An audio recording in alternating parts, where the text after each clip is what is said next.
That alone, verse number 88. Everything is real in itself. One who grasps the basic truth will understand all this as one. If not known introspectively, Maya's great enmity certainly creates much confusion. Commentary. After such a minute study of all aspects of the self and its indivisible aloneness, even when we come to the 88th verse of Atmopadesh Satakam, the world has not disappeared. It persists through all the re-evaluations we have had.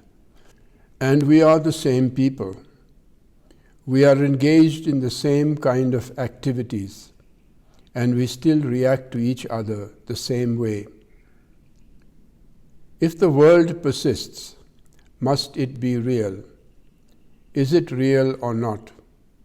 Does it exist or not exist? Narayana Guru says, have no quarrel. Just take it for granted.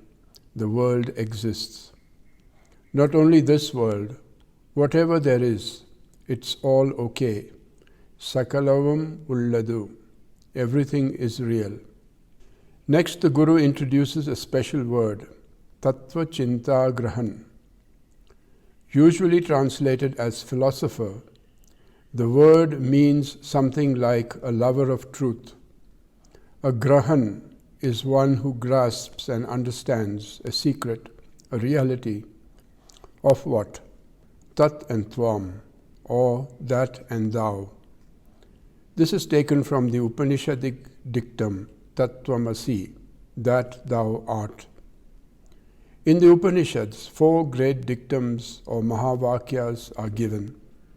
One is called the dictum of instruction, Upadesha Vakyam. Upadesha means an instruction given by a guru to his disciple. Vakyam means a sentence. Therefore, it signifies a great sentence of instruction given by a guru to his disciple. 2 other great dictums are given as methods for carrying out the instruction, called Manana Vakya, dictums for meditation. Then there is one called Anubhavam Vakya, the great dictum of experience. So the Upanishadic teaching begins with an instruction, then gives the methodology for carrying out the instruction, and finally describes the experience, which is the achievement of the teaching. The great dictum of instruction is Tattvamasi. Tat means that, Tvam you, and Asi are. Together it is that you are, or that thou art. Every guru whispers this great secret in the ear of his disciple, but you can shout it out loud, and still nobody will hear. The secrecy won't be lost, even in 1,000,000 tellings. Then the disciple asks, how do I go about it? You say, that thou art. But what is that, and how am I that? He is helped by the next 2 dictums. The first is, I am Atma Brahma. This knowledge by which you know everything is the Absolute. If you want to find out what that is, you should enter into your own knowledge and see how it is expansive, what depth it has, how it is the only luminous reality of being you experience, and so on. You have to do a lot of manana, which is not discursive thinking, but going into the depths. This is a good time to remember that our thinking processes can be circular, linear, or deep. When you worry, your thoughts go in vicious circles, which is why you can't easily get away from them. This is called chinta in Sanskrit, and is the worst kind of mental operation. In linear thinking, you start with a statement and then see what is connected or associated with it, and where it leads to, before proceeding logically to the next item. You direct your thoughts with reason, called vichara. It's a better way of thinking, but often is somewhat limited. With a third way of thinking, you don't allow your mind to run away. First, you decide what your standpoint is. Next, you look at the field and decide what its scope is.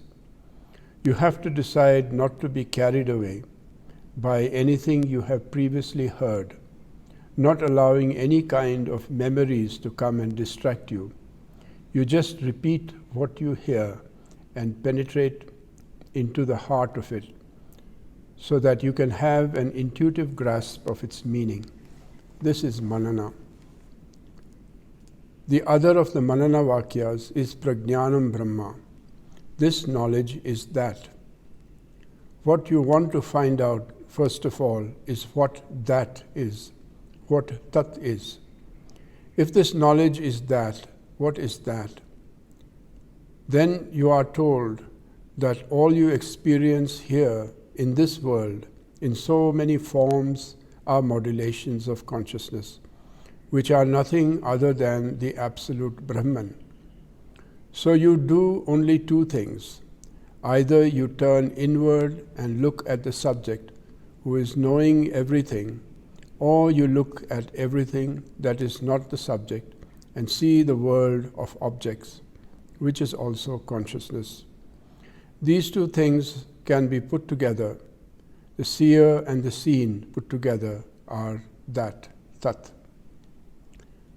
When the teacher says tvam, you understand it as aham, I, that is me. The teacher did not say you are that. If you first think you only think of your body and the rest of your individuation. To avoid that mistake, you are first instructed to meditate on tat and then place yourself in that. Unlike chinta in Sanskrit, the word in Malayalam refers to contemplative reasoning. When you engage in the contemplative reasoning by which you can relate you to that absolute, you are called tattva chinta grahan, a knower of the secret of that and thou. Then alone do you become a philosopher. Such a person who is capable of relating the absolute to the knower sees everything as one. What is wrong with seeing everything as many? Nothing. Then why this insistence on seeing everything as one? Whether you know it or not, we are one. Everything is one. As everything is one, there is an inner pull between things. That pull attracts one person to another. But we also experience repulsion. Within the one there are polarizations. The needle of a compass is one, but it has two poles. When you are drawn to an other, if you already know that you and the other belong to one and the same principle, your behavior is very different. Here's an example. I have some books in my room, and I know they're mine. Then somebody walks in with another book that is not mine. I ask to see it, and I find it is a really wonderful book. I don't ask if I can have it, but because it is not mine, I inwardly desire for that person to give it to me. It's all because I don't own it. If it were mine, why should I desire it? The ones that are mine are all sitting right there. Most of them I don't even bother to open. So this otherness is the beginning of trouble in the world of the many. Any number of things we don't think are ours haunt our minds. The mind keeps on saying, how to get. We want to get things, people, and put them in our pocket. Then alone will we be happy. We want to be able to pull them out and say, you are mine, jump around, or walk around, or sit around. See, this is mine. Then we put them back in our pocket. It is so very comforting. You want to possess, then you want to dominate, you want to master. There is a powerful joy in all this. But to your dismay, the other person wriggles away. It causes you great upset, heartburn even. You want to capture and hold on to that fellow, but they won't play along.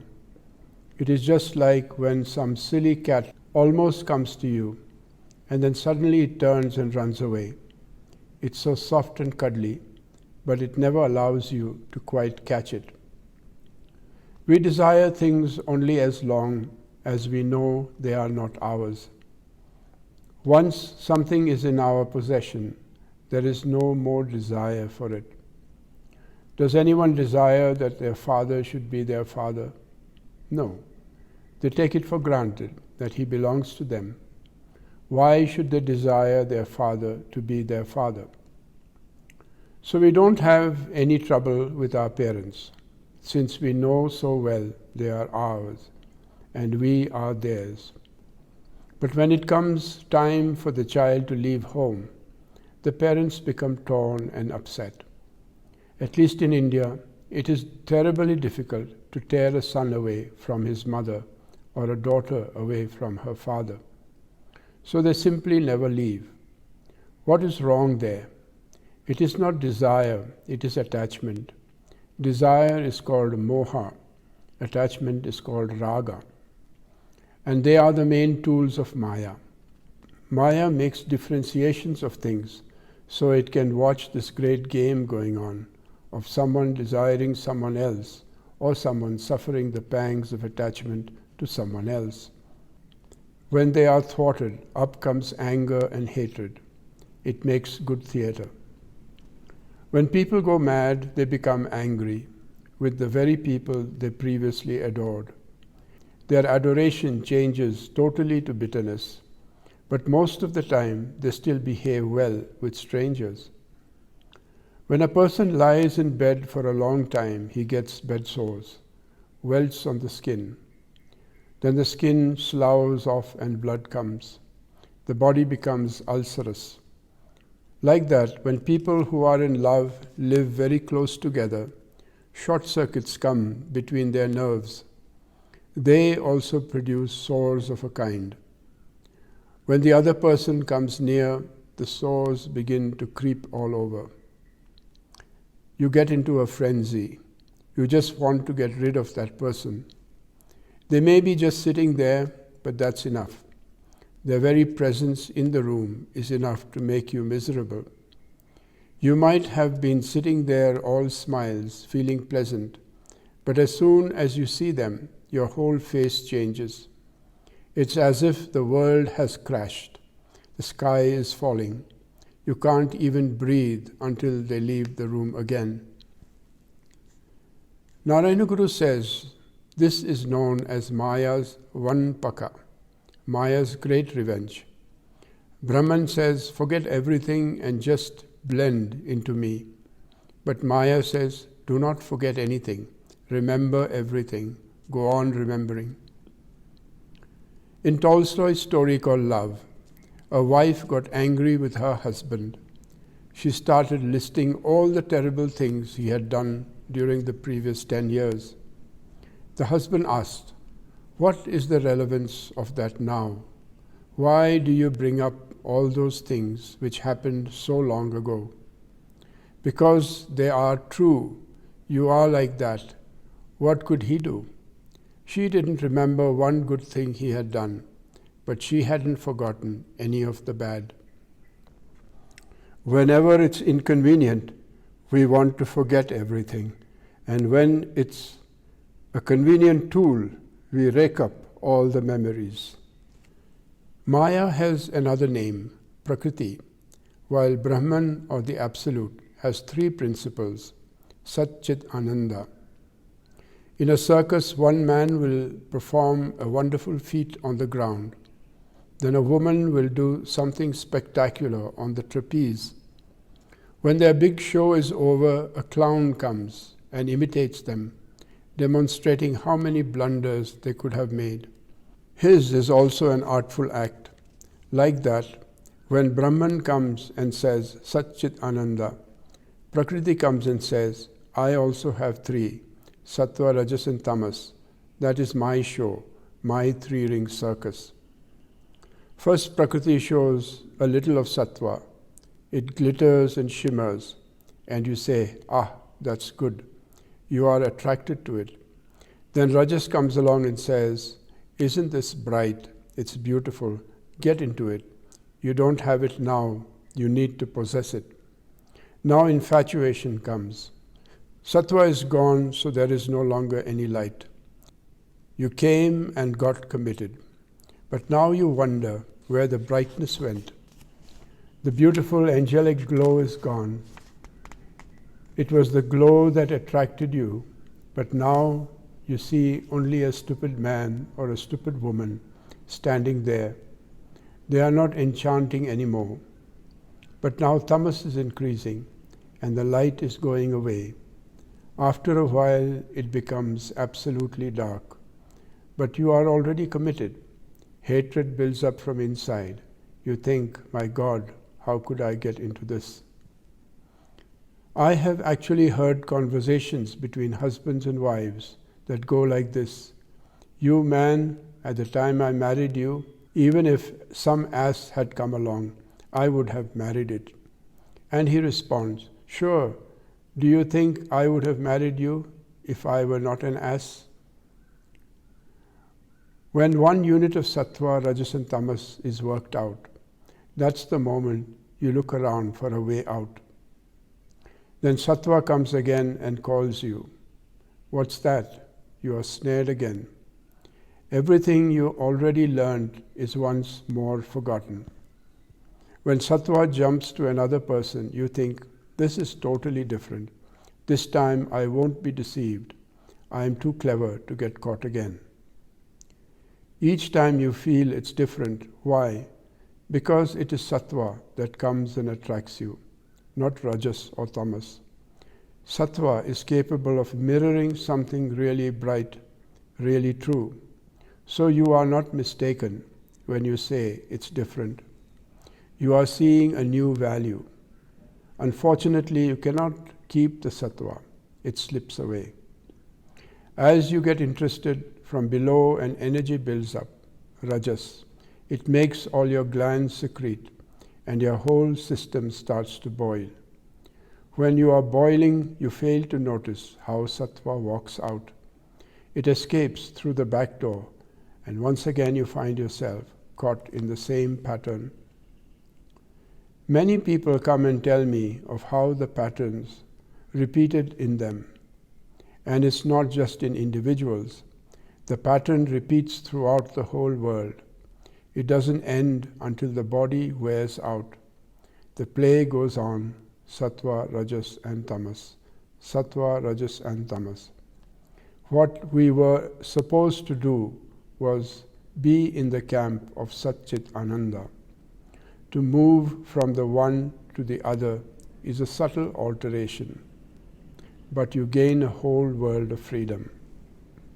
That's why the Guru says, if you are always seeing things as distinct and separate, you are in a world called Anya.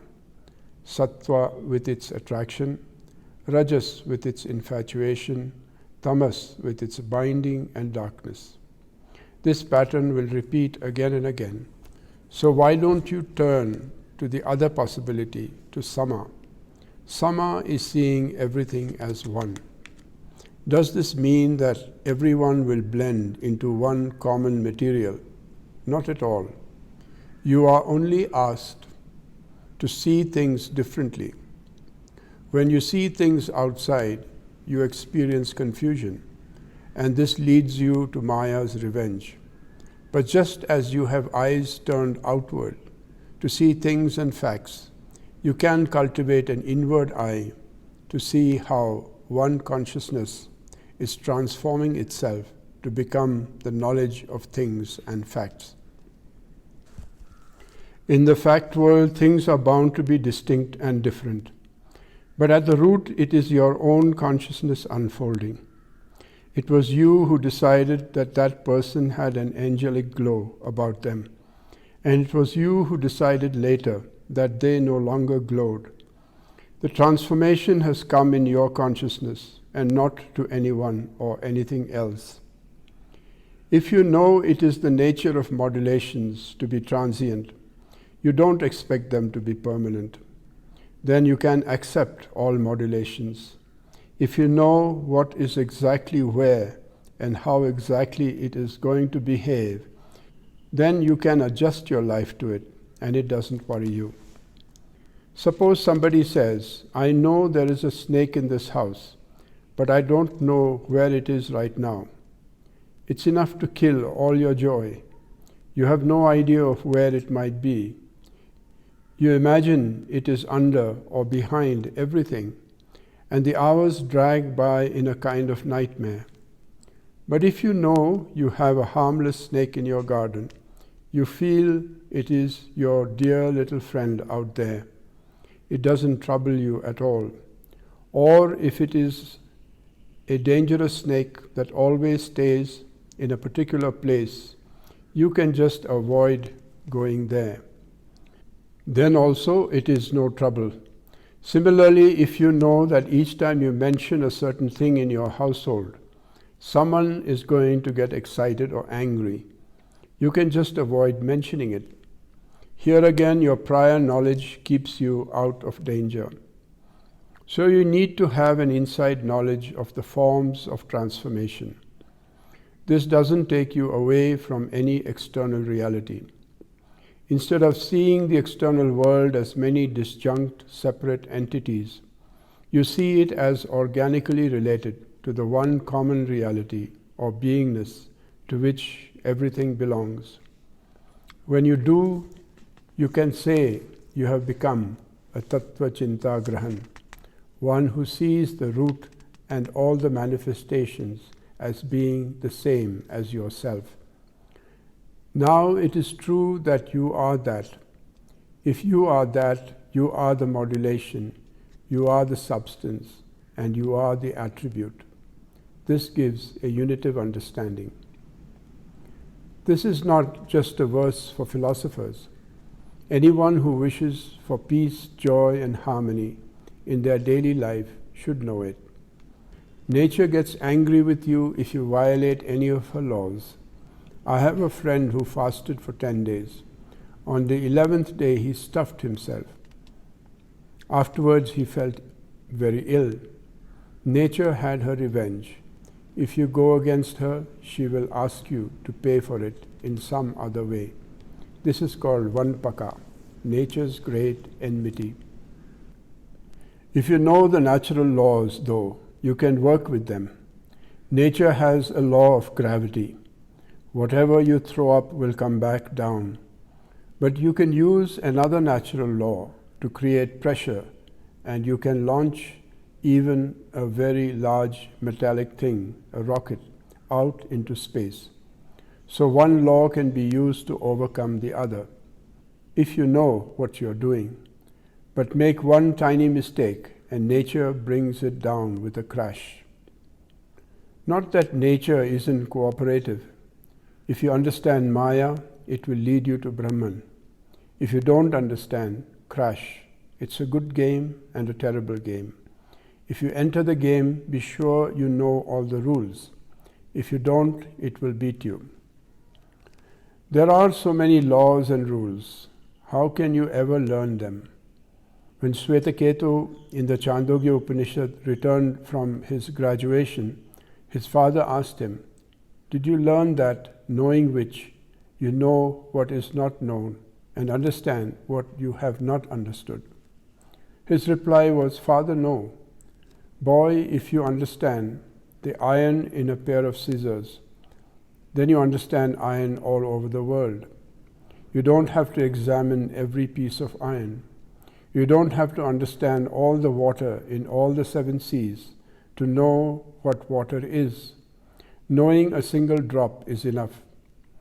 Although it looks like many, in principle it is one. You can get a master key by which you can open all doors, and the master key is the secret of Tat, or that.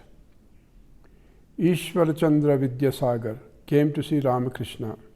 He was a great scholar, highly educated, known as Vidyasagar, an ocean of knowledge, a walking university. Sri Ramakrishna had been to no school, had studied nothing, but before him it was as if Vidyasagar knew nothing. All wisdom was at the tip of Ramakrishna's tongue. Whatever he said was like a pearl of great price. People would come to him with problems, and he would listen, smile, or shed tears, and say perhaps one word. It would be enough. Like a panacea, it would console and comfort in just the right way. How could he have such understanding without having studied anything, without attending any university? He had gone to the root. If you know the root, if you know the cause, then you know the effect also. The Tattva Chintagrahan, who goes to the oneness at the root, knows more than all the analysts together in all their specialized branches. And the free translation of verse 88 is as follows. In fact, all that we encounter is real as such. The philosopher in his contemplation sees everything as belonging to one unitive principle. If this inner truth is not understood, tribulations multiply like the snares of a revengeful Maya.